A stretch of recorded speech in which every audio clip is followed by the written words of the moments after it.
Vamos tomar um café logo cedo, com os principais fatos políticos da região, num bate-papo descontraído sobre política, regado a um bom café.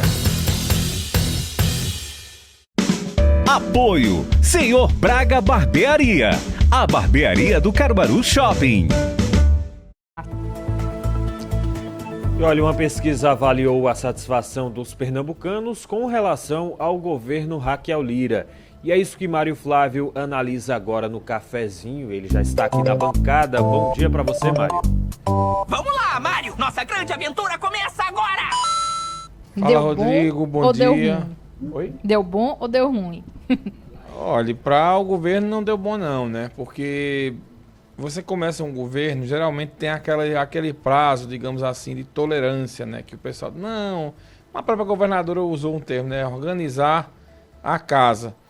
E aí, essa organização dessa casa, ela tá um pouco complicada de ser feita, né? Porque alguns setores, ainda neste período, né?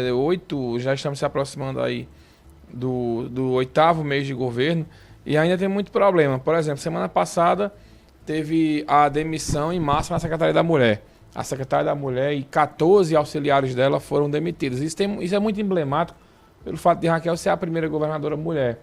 E aí as deputadas, né, saíram em tom de crítica ao governo. As ONGs que são ligadas às mulheres também criticaram a forma como aconteceu. Enfim, eu estou colocando um exemplo para mostrar como o governo passa por dificuldades. E essa pesquisa ontem, ela pegou todo mundo de surpresa dentro do governo, porque é uma situação que eu venho dizendo, Laís, eu e vocês que marcam muita pauta, vocês têm isso, sentem muito mais do que a gente do ponto de vista no geral, porque eu falo a pauta política, e a minha pauta política é direta muitas vezes com o próprio secretário, com o próprio...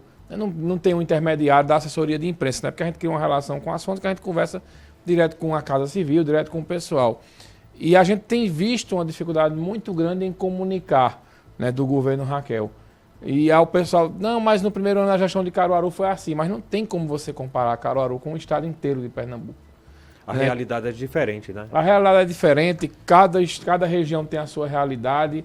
Por exemplo, você vai para o Polo Gesseiro lá no Sertão, é uma realidade lá que o pessoal tem uma dificuldade. No Agreste a dificuldade é outra, é água e estrutura. A metropolitana, a dificuldade já é questão de transporte e o inchaço das cidades. Enfim, é muito problema para uma estrutura grande que é a estrutura do Estado. E como houve muita demora, né, em escolher secretário, depois já teve mudança, 3, 4 secretários que mudaram, ainda é muito ajuste a ser feito. É uma pesquisa que faz um sinal de alerta para o governo, como disse o professor Marco Aurélio mais cedo aqui no Café Forró e Política. É cedo, o governo tem tempo de se recuperar? Tem. Agora não dá para você dar de ombros e ignorar o resultado de uma pesquisa, como tem gente querendo fazer. Né? Alguns, mas faz 40 dias que é uma pesquisa que deu 60% de aprovação.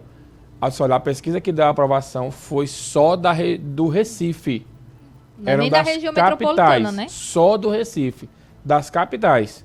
E a gente, quando vai para o interior, a gente vê muita insatisfação, muita reclamação do ponto de vista, né, até de aliados. Ontem, de novo, o deputado Abimael, que é um aliado do governo, chutou para a barraca com relação a buracos na PE que liga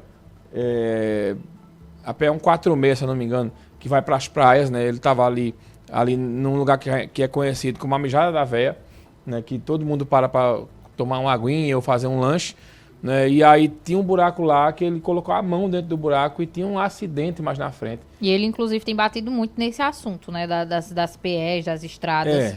Porque é o seguinte, Laís, veja, perto tinha 3 ou 4 remendos de buracos.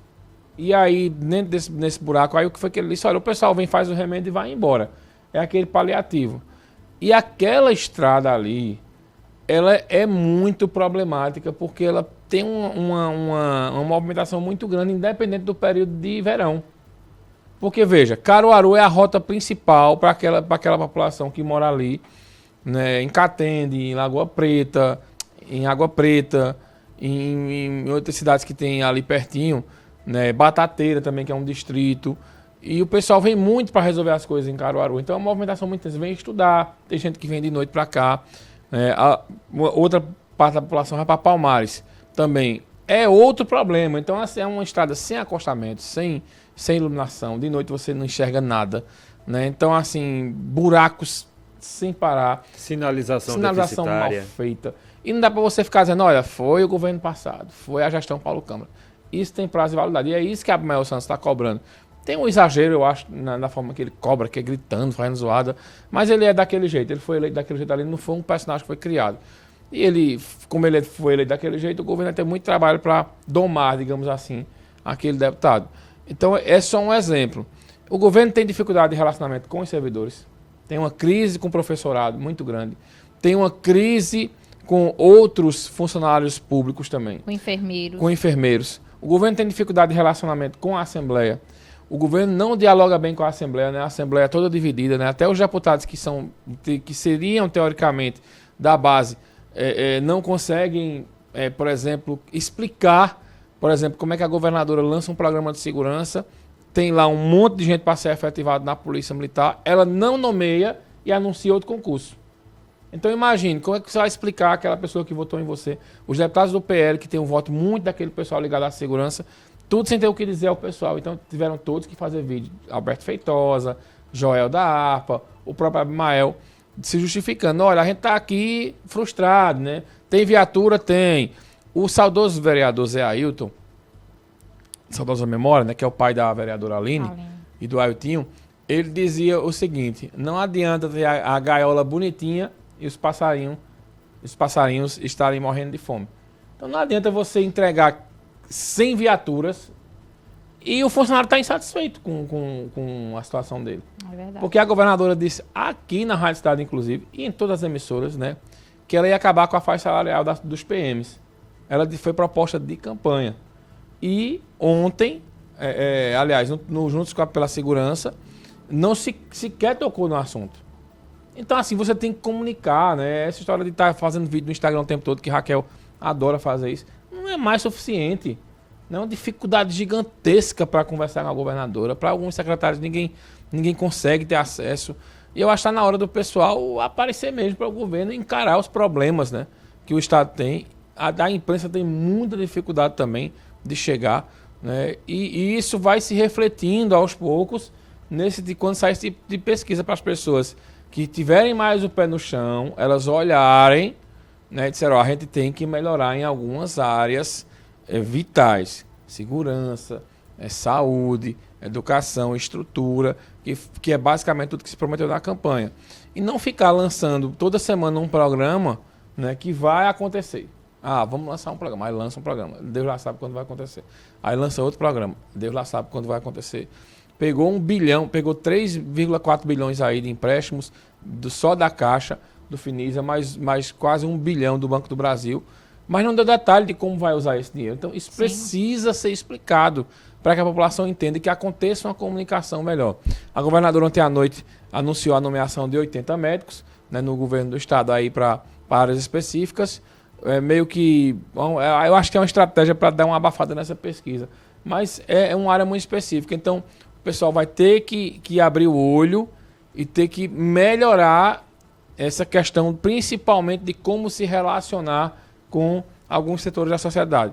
E aí a gente já citou aqui educação, saúde, a Assembleia, os deputados aliados, os aliados também políticos, os vereadores, né, e também a própria imprensa. Eu acho que precisa rever esses pontos.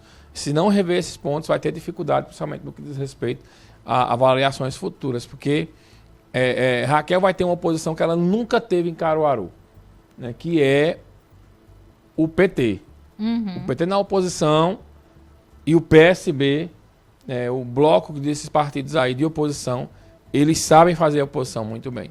Então, ela vai ter muito trabalho nessa questão e para lidar também com possíveis aliados, que são os deputados do PL, que já escrevi até no blog, que eles dão muito dor de cabeça, porque eles não quiseram ir para a base do governo. Então, eles, na base da bancada da independência, eles ficam à vontade para fazer qualquer tipo de crítica, como vem acontecendo aí, principalmente com o Abimael e com o Alberto Feitosa.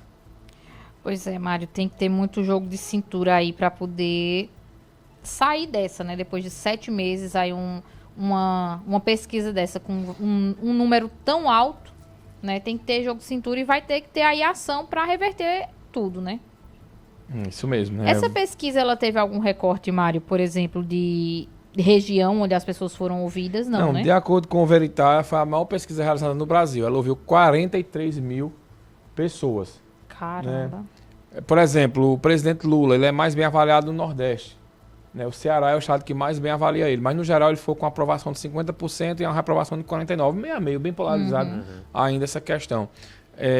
O governador que foi mais bem avaliado foi se eu não me engano, Do Tocantins. Tocantins, com mais de 80% de avaliação positiva. E um dado curioso, os três governadores mais mal avaliados, 2 do Nordeste. Caramba. A governadora com maior índice de rejeição é a Raquel Lira, com 60%. O segundo mais rejeitado é o governador do Rio, que é o do PL, acho que é Cláudio Castro, né? E a terceira mais rejeitada é a governadora do Rio Grande do Norte, que se eu não me engano é a Fátima, então, do PT. O pessoal tá sabendo diferenciar, você vê, os 3 maiores rejeitados, uma do PSDB, uma do PT e uma do PL. Então não tem esse negócio de IPL, que é o estado de Bolsonaro, né? Que o governador lá foi o segundo mais rejeitado. Então, assim, o pessoal está sabendo muito bem separar as coisas na hora de avaliar. Tá, eu vou ter em fulano, mas eu quero cobrar dele. E é isso que os políticos precisam entender. Perfeito. Tem mais política no Manhã Cidade, né? Tem mais política e no estado de entrevista também.